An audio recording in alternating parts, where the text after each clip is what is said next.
வணக்கம். இது வசந்தத்தின் மதிய நேர பிரதான செய்திகள். செய்தியோடு இணைந்து கொள்ளும் நான் AM அஸ்கர். இன்றைய விரிவான செய்திகளுக்கு செல்வதற்கு முன்னர் முதலில் தலைப்புச் செய்திகள்.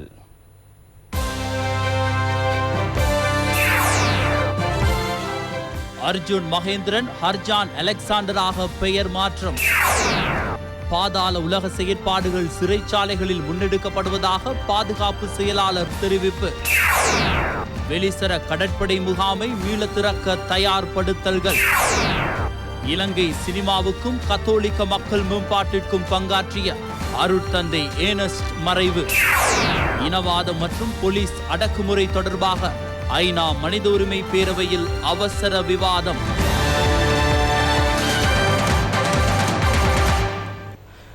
அவை நமது தலைப்புச் செய்திகள். இனி தொடர்வது விரிவான செய்திகள். மத்திய வங்கியின் பிணைமுறி மோசடியில் பிரதான சந்தேக நபரான மத்திய வங்கியின் முன்னாள் ஆளுநர் அர்ஜுன் மகேந்திரன் தனது பெயரை மாற்றியுள்ளார். ஹர்ஜான் அலெக்சாண்டர் என அவரது பெயரை மாற்றியுள்ளதாக சர்வதேச போலீசாரின் ஊடாக தகவல் கிடைக்கப் பெற்றுள்ளதாக சட்டமா அதிபர் மூவர் அடங்கிய விசேட உயர் நீதிமன்றத்துக்கு அறிவித்துள்ளார். இந்நாட்டில் இடம்பெற்ற பாரிய நிதி மோசடியான மத்திய வங்கி பிணைமுறி மோசடி தொடர்பிலான வழக்கு மூவரடங்கிய விசேட உயர்நீதிமன்றத்தில் இன்று மீண்டும் விசாரணைக்கு எடுத்துக் கொள்ளப்பட்டது. இதன்போது சட்டமா அதிபர் சார்பாக ஆஜரான பிரதி சொலிசிட்டர் ஜெனரல் பாரிந்தர் ரணசிங்க கருத்து தெரிவிக்கும் போது அர்ஜுன் மகேந்திரன் தனது பெயரை ஹர்ஜான் அலெக்சாண்டர் என மாற்றியுள்ளதாக சர்வதேச போலீசார் அறிவித்துள்ளதாக சுட்டிக்காட்டினார். எவ்வாறெனினும் அர்ஜுன் மகேந்திரனை இலங்கைக்கு அழைத்து வருவதற்கு மேற்கொள்ளப்பட்டுள்ள சட்ட வகுப்பு ஏற்பாடுகளில் மாற்றங்களை ஏற்படுத்துவதற்கு தேவையில்லை என சிங்கப்பூர் சட்ட திணைக்களத்திற்கு அறிவிக்கப்பட்டுள்ளதாகவும் பிரதி சொலிசிட்டர் ஜெனரல் குறிப்பிட்டுள்ளார். அதற்கு ஏற்ற வகையில் குறித்த வழக்கில் திருத்தங்களை கொண்டு வருவதற்கு தேவை ஏற்பட்டால் அது தொடர்பில் தெளிவுபடுத்துவதற்கு எதிர்பார்ப்பதாகவும் அவர் குறிப்பிட்டுள்ளார். இந்நிலையில் வழக்கின் 10வது சந்தேக நபரான ஹஜஹான் கார்திய புஞ்சிகேவா எனும் சந்தேக நபர் சிங்கப்பூரில் தங்கியுள்ளதாகவும் அவரை நீதிமன்றத்தில் ஆஜராகுமாறு மீண்டும் அழைப்பாணை விடுக்கப்பட்டுள்ளது. குறித்த வழக்கு எதிர்வரும் நவம்பர் மாதம் 17ஆம் தேதி மீள் விசாரணைக்கு எடுத்துக் கொள்ளப்பட உள்ளது. பாதாள உலக செயற்பாடுகளுடன் தொடர்புபட்ட சகல செயற்பாடுகளும் சிறைச்சாலைகளில் இருந்தே முன்னெடுக்கப்படுவதாக பாதுகாப்பு செயலாளர் ஓய்வு பெற்ற மேஜர் ஜெனரல் கமல் குணரத்ன தெரிவித்துள்ளார்.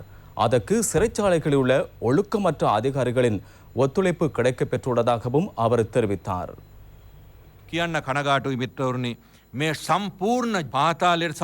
கூறுவதற்கு வருத்தமாக உள்ளது.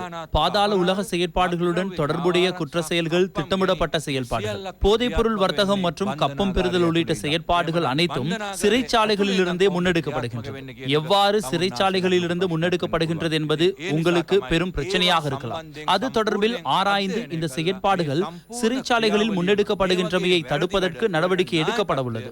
பாதாள உலக செயற்பாடுகளை முன்னெடுத்தல், போதைப்பொருள் வர்த்தகத்தை முன்னெடுத்தல் உள்ளிட்டவற்றை ஒழிப்பதற்கு தேவையான பொறிமுறை ஒன்றை ஏற்படுத்தப்பட்டு எமது நாட்டில் சகலரும் சமாதானமாகவும் மகிழ்ச்சியாகவும் சுதந்திரமாகவும் வாழ்வதற்கான சூழல் ஒன்றை ஏற்படுத்துவதற்காகவே இந்த விசேட படையணி நியமிக்கப்பட்டுள்ளது. விசேட அதிரடி படையினர் சிறைச்சாலைக்குள் கடமைகளில் ஈடுபட மாட்டார்கள். வெளியிடங்களிலேயே அவர்கள் பணியாற்றுவார்கள். சிறைச்சாலைகளுக்குள் தொலைபேசிகள் பயன்படுத்தப்படுகின்றன. தொலைபேசி அழைப்புகள் எங்களது கண்காணிப்பு உபகரணங்களில் பதிவாகின்றன. சிறைச்சாலை திணைக்களத்தின் ஒரு சில அதிகாரிகளின் ஒத்துழைப்புடனேயே இவை முன்னெடுக்கப்படுகின்றன. நல்ல அதிகாரிகளும் இருக்கின்றார்கள், தவறான அதிகாரிகளும் இருக்கின்றார்கள்.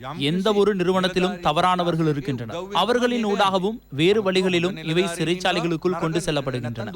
இதனை கண்டுபிடிப்பதற்காக அங்குனுகொல பெலச மற்றும் பூசா ஆகிய சிறைச்சாலைகளுக்கு நபர்களை ஸ்கேன் செய்யும் இயந்திரம் வழங்கப்பட்டுள்ளது. නමුත් මේක හඳුනාගත්ත ගමන් අගුණුකොළ පැලැස්සේ බන්ධනාගාරයට බූස බන්ධනාගාරයට පුද්ගලයන් ස්කෑන් කරන්න පුළුවන් ස්කෑනර් දෙකක් ඔය බන්ධනාගාර දෙකටම දුන්නා. பிரதி பொலிஸ்மா அதிபர் அஜித் ரோஹணவும் குறித்த ஊடக சந்திப்பில் கலந்து கொண்டார். போதைப்பொருள் குற்றச்சாட்டுகளுடன் காணப்படும் சட்டத்திட்டங்கள் மற்றும் சிறைச்சாலைகள் கட்டளை சட்டங்களை எதிர்காலத்தில் சீர்திருத்தங்கள் மேற்கொள்ளப்படுவதாக பிரதி பொலிஸ்மா அதிபர் அஜித் ரோஹண தெரிவித்தார். මේ මාස 7කට ආසන්න කාලය තුළ இந்த 4 மாத கால பகுதியில் கஞ்சா மற்றும் குடு ஆகிய போதைப்பொருள் குற்றச்சாட்டுகளுடன் தொடர்புடைய 44,000 பேர் கைது செய்யப்பட்டுள்ளனர். ஹெரோயின் மற்றும் கஞ்சா போதைப்பொருள் 8,000 கிலோ வரை கைப்பற்றப்பட்டுள்ளன. இந்த சந்தேக நபர்கள் சிறைச்சாலைகளுக்குள் போகின்றார்கள். சிறைச்சாலைகளுக்குள் இருந்து கொண்டு இந்த செயற்பாடுகள் முன்னெடுக்கப்படுகின்றமை எங்கள் எல்லோருக்கும் தெரியும். எங்களது நாட்டின் போதைப்பொருள் தொடர்பிலான சட்டத்திட்டங்கள் 1929ஆம் ஆண்டு பிரித்தானிய பேரரசு ஆட்சி காலத்தில் கொண்டுவரப்பட்ட சட்டத்திட்டங்களே அமலில் உள்ளன. இந்நிலையில் விரைவில் ஒரு சட்ட சீர்திருத்தங்களை கொண்டுவர எதிர்பார்த்துள்ளோம். சிறைச்சாலை கட்டளை சட்டம், நீதியமைச்சின் செயலாளர், பாதுகாப்பு செயலாளர் ஆகியோரின் ஆலோசனைகளுக்கு அமைய குழு ஒன்று நியமிக்கப்பட்டுள்ளது. இந்த கட்டளை சட்டத்தில் ஒரு சில விதிமுறைகளை ஏற்படுத்துவதற்கு சிறைச்சாலையில் கைதியொருவர் மற்றும் சந்தேக நபரை பார்ப்பதற்கு செல்லும் முறைகளில் விதிமுறைகளை ஏற்படுத்த சிறைச்சாலை கட்டளை சட்டங்களில் மாற்றங்களை ஏற்படுத்த உள்ளோம். සිරකරුවෙක් සැකකරුවෙක් නැරඹීමට යාම පිළිබඳ ක්‍රමවේදය යථාවත් කරන්න බන්ධනාගාර ආඥා පනතට රෙගුලාසියක් ගෙනීමට අපි කටයුතු සූදානම් කරමින් පවතිනවා. சுகாதார பிரிவினரின் ஆலோசனைகளுக்கு அமைய வெளிசர கடற்படை முகாமை திறப்பதற்கு எதிர்பார்ப்பதாக பாதுகாப்பு பிரிவினர் தெரிவித்துள்ளனர். கொரோனா தொற்றாளர்களாக அடையாளம் காணப்பட்ட பெரும் எண்ணிக்கையிலான கடற்படை வீரர்கள் பூரண குணமடைந்துள்ளதாக கடற்படை தலைமையகம் தெரிவித்துள்ளது.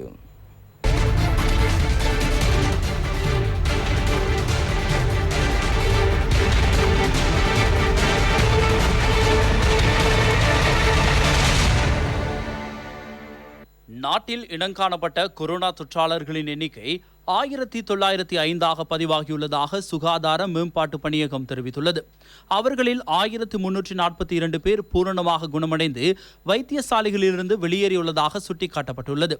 இந்நிலையில் 552 பேர் தொடர்ந்தும் சிகிச்சை பெற்று வரும் நிலையில் 46 பேருக்கு நோய் தொற்று ஏற்பட்டிருக்கலாம் என்ற சந்தேகத்தின் அடிப்படையில் வைத்திய கண்காணிப்பின் கீழ் வைக்கப்பட்டுள்ளனர். கொரோனா தொற்று ஏற்பட்ட கடற்படை வீரர்களில் 734 பேர் பூரணமாக குணமடைந்துள்ளனர். நேற்றைய தினமும் பூரண குணமடைந்த 22 பேர் வைத்தியசாலைகளிலிருந்து வெளியேறி சென்றுள்ளதாக கடற்படை தெரிவித்துள்ளது.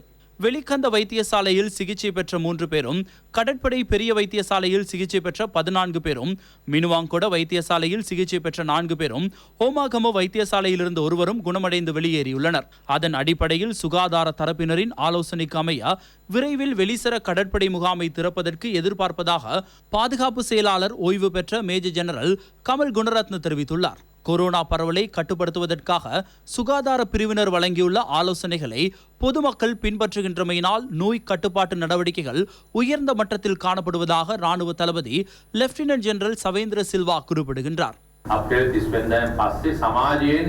ஏப்ரல் 30ஆம் தேதியின் பின்னர் சமூகத்திலிருந்து எவ்வித கொரோனா தொற்றாளர்களும் கண்டுபிடிக்கப்படவில்லை. எனினும் கடற்படையிலிருந்தும் வெளிநாடுகளிலிருந்து வருகை தந்தவர்களில் தொற்றாளர்கள் காணப்படுகின்றனர். வெளிநாடுகளிலிருந்து வருகை தந்தவர்கள் சமூகத்துடன் இணையும் போது நோய் தொற்று ஏற்படக்கூடிய வாய்ப்பு காணப்படுவதாக பிரச்சனைகள் எழுந்தன. அவ்வாறு ஏற்படுவதற்கான வாய்ப்புகள் இல்லை. ஜனாதிபதி அவர்களின் ஆலோசனைக்கு அமைய முன்னெடுக்க வேண்டிய அனைத்து நடவடிக்கைகள் குறித்தும் திட்டமிடல்களுக்கு அமைய அது தொடர்பிலான செயற்பாடுகள் முன்னெடுக்கப்படுகின்றன. எந்த ஒரு நபரும் வெளிநாட்டிலிருந்து வருகை தந்ததன் பின்னர் PCR பரிசோதனைகளை மேற்கொண்டதன் பின்னர் தனிமைப்படுத்தப்படுகின்றனர். சமூகத்தில் தொற்றாளர்கள் இல்லை. வெளிநாடுகளிலிருந்து வருகை தருவோருக்கு தொற்று ஏற்படும் வாய்ப்பு உள்ளது. முப்படையினரால் நடத்தி செல்லப்படும் தனிமைப்படுத்தல் நிலையங்களில் 4297 பேர் தனிமைப்படுத்தப்பட்டுள்ளதாக ராணுவ ஊடக பேச்சாளர் பிரிகேடியர் சந்தன விக்ரமசிங்க தெரிவித்துள்ளார். අද දින නිපුණ බූස දියගම බ්‍රැන්ඩික් இன்றைய தினம் நிபுண, பூச, தியகம, பிரெண்டிக்ஸ், புனானை, மீயன்குளம், பணிச்சங்கணி ஆகிய மத்திய நிலையங்களிலிருந்து தனிமைப்படுத்தலின் பின்னர் PCR பரிசோதனைகள் மேற்கொள்ளப்பட்டு 179 பேர் வெளியேறி சென்றுள்ளனர். முப்படையினரால் நடத்தி செல்லப்படும் தனிமைப்படுத்தும் மத்திய நிலையங்களிலிருந்து 14,907 பேர் தனிமைப்படுத்தலை நிறைவு செய்து தங்களது வீடுகளுக்கு சென்றுள்ளனர். இன்றைய தினம் வரை முப்படையினரின் 44 தனிமைப்படுத்தல் நிலையங்களில் 4,297 பேர் தற்போது தனிமைப்படுத்தலில் ஈடுபடுத்தப்பட்டுள்ளனர். இன்று காலை 16 தொற்றாளர்கள் இனம் காணப்பட்டுள்ளனர். அவர்களில் 13 பேர் வெளிநாடுகளிலிருந்து வருகை தந்தவர்கள். மேலும் 3 பேர் கடற்படை வீரர்கள் ஆவர். දෙනෙකු වාර්තා වන අතර ඉන් 13 දෙනෙකු විදේශයන්ගෙන් පැමිණි පුද්ගලයන් වෙනවා. තවද නාවික හමුදාවේ 30 දෙනෙක්ද මේ අතර සිටිනවා. ஊரடங்கு சட்டம் பிறப்பிக்கப்பட்டிருந்த போது கைப்பற்றப்பட்ட வாகனங்களை அதன் உரிமையாளர்களிடம் ஒப்படைக்க நடவடிக்கை எடுக்கப்பட்டுள்ளது. கொரோனா தொற்றை கட்டுப்படுத்துவதற்காக ஊரடங்கு சட்டம் பிறப்பிக்கப்பட்டிருந்த காலப்பகுதிக்குள் அச்சட்டத்தை மீறிய நபர்கள் கைது செய்யப்பட்டதுடன் வாகனங்களும் போலீசாரினால் கைப்பற்றப்பட்டன. அவ்வாகனங்களை அதன் உரிமையாளர்களிடம் ஒப்படைக்க நடவடிக்கை எடுக்குமாறு அரசாங்கம் பதில் போலீஸ் மா அதிபர் CD விக்ரமரத்னவுக்கு ஆலோசனை வழங்கியுள்ளது. எலகர பிரதேச செயலக பிரிவில் உள்ள ஐக்கிய தேசிய கட்சி உறுப்பினர்கள் சிலர் ஸ்ரீலங்கா பொதுஜன பெரமுனவில் இணைந்துள்ளனர். ஐக்கிய தேசிய கட்சியில் ஏற்பட்டுள்ள நெருக்கடி நிலையை அடுத்து கட்சியிலிருந்து விலகி ஸ்ரீலங்கா பொதுஜன பெரமுனவுடன் இணைய தீர்மானித்துள்ளதாக அவர்கள் குறிப்பிட்டுள்ளனர். அலஹர பிரதேச செயலக பிரிவுக்குட்பட்ட கல்லாவ, கிரிஓய மற்றும் பொல்லத்து வாடிய ஆகிய கிராமங்களைச் சேர்ந்த 154 பேர் இவ்வாறு ஸ்ரீலங்கா பொதுஜன பெரமுனவுடன் இணைந்துள்ளனர். திருகோணமலை மாவட்ட விவசாய அபிவிருத்தி குழு கூட்டம் மாவட்ட அரசாங்க அதிபர் DM அசங்க அபயவர்த்தன தலைமையில் இடம்பெற்றது. உள்ளூர் உணவு உற்பத்தியை மேம்படுத்தும் நோக்கில் பல்வேறு நடவடிக்கைகள் திருகோணமலை மாவட்டத்தில் முன்னெடுக்கப்பட்டுள்ளன. கோவிட்-19 அசாதாரண நிலை அடுத்து வெளிநாட்டு இறக்குமதிகள் தடைப்பட்டுள்ளமையினால் உள்ளூர் உற்பத்திகளுக்கான தேவை அதிகரித்துள்ளது. இந்நிலையில் நெல் உற்பத்தி, உப உணவு உற்பத்தி செயற்பாடுகளில் விவசாயிகளை ஆர்வத்துடன் ஈடுபட செய்வதற்கான பல்வேறு நடவடிக்கைகள் முன்னெடுக்கப்பட்டுள்ளது. இந்நிலையில் தொடர்ச்சியாக முனைப்புடன் விவசாய செய்கையில் ஈடுபட்டுள்ள விவசாயிகளை திருமலை மாவட்ட அரசாங்க அதிபர் DM அசங்க அபயவர்த்தன பாராட்டியுள்ளார். விவசாய துறையுடன் தொடர்புபட்ட நிறுவனங்களை இணைத்துக் கொண்டு எதிர்கால திட்டமிடல்களுடன் விவசாயிகளுக்கு தொழில்நுட்ப ஆலோசனைகளையும் பெற்றுக் கொடுக்கப்பட உள்ளதாகவும் அவர் குறிப்பிட்டார். இலங்கை சினிமா வளர்ச்சிக்கும் கத்தோலிக்க மக்களின் மேம்பாட்டுக்காகவும் பங்காற்றிய அருட்தந்தை ஏர்னஸ் போருத்தொட்டா அவர்கள் தனது 89வது வயதில் நித்திய இளைப்பாறினார். 1931ஆம் ஆண்டு ஆகஸ்ட் 31ஆம் தேதி மாரவில போருத்தொட்ட கரதிய கிராமத்தில் பிறந்த அவர் 1957ஆம் ஆண்டு இறைப்பணியில் தன்னை அர்ப்பணித்துக் கொண்டார். கொழும்பு கொட்டாஞ்சேனை புனித லூசியா தேவாலயத்தின் ஊடாக தனது இறைப்பணிகளை ஆரம்பித்த அவர் இலங்கையின் சிங்கள சினிமாவின் மேம்பாட்டுக்காக பல்வேறு வழிகளில் பங்காற்றியுள்ளார். சிங்கள சினிமாவுக்கும் கத்தோலிக்க சபைக்கும் சிங்கள மொழியின் பயன்பாட்டை உட்பகுத்தி பங்களிப்பை வழங்கியுள்ளார். கிறிஸ்தவ இளைஞர் தொழிலாளர் சமூகத்தை ஒன்று திரட்டி அதன் ஊடாக புதிய வலுவை ஏற்படுத்திய அவர் செக்னிஸ் எனப்படும் சர்வதேச சினிமா ஆய்வகத்தின் கிளையை UOC-IC என இலங்கையில் ஸ்தாபித்தார்.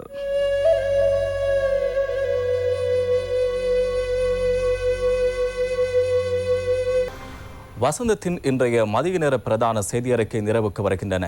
எமது அடுத்த பிரதான செய்தி அறிக்கையினை இரவு 8 மணிக்கு எதிர்பாருங்கள். வணக்கம்.